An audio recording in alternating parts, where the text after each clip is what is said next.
Bonsoir à tous et merci d'avoir poussé la porte au bout du compte.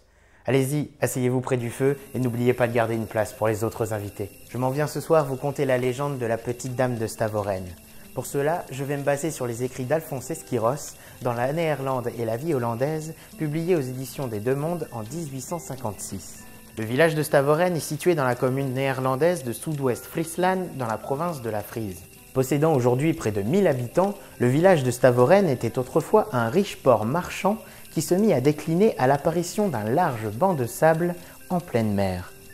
Ce dernier empêchant les navires marchands d'entrer et de sortir du port, les habitants locaux se mirent à trouver une explication assez insolite à ce phénomène et dont il existe aujourd'hui 27 versions différentes.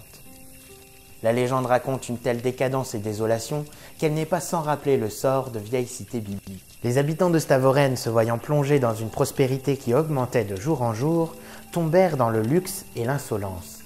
Ils allèrent jusqu'à couvrir d'or leurs barricades, leurs pots à boire et la porte de leur maison.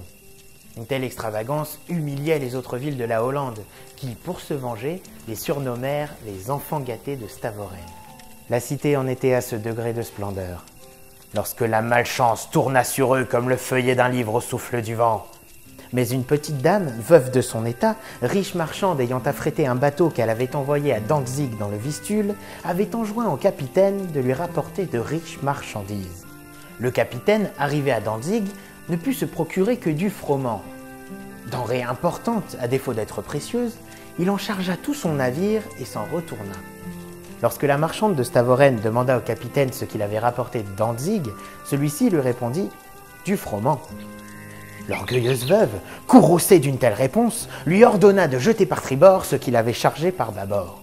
Le capitaine protesta et la mit en garde contre les vicissitudes du destin. Outrée par un tel affront, la veuve saisit une de ses bagues et la jeta à la mer en disant « Cette bague sera de retour sur ma main avant que je ne sois dans le besoin. » Or, lors d'un banquet qu'elle organisait quelques jours plus tard, elle retrouva sa bague dans l'estomac du poisson qu'elle était en train de manger, signe de mauvais augure et de ce qui allait se dérouler.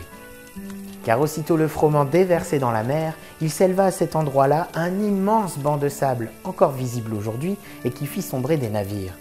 Ce banc de sable mit un terme au commerce de cette opulente cité qui diminua peu à peu. Aujourd'hui, sa navigation et ses grandes pêches ont sombré avec tout le reste. À peine eus-je vu quelques pauvres barques qui s'adonnaient à la pêche du hareng sur le Zuiderzee. Telle fut la légende de la petite dame de Stavoren. Tel fut son déclin. J'ignore si cette histoire résonne en vous par l'importance de sa morale, mais sachez que les côtes de Stavoren portent encore les cicatrices d'un manque d'humilité.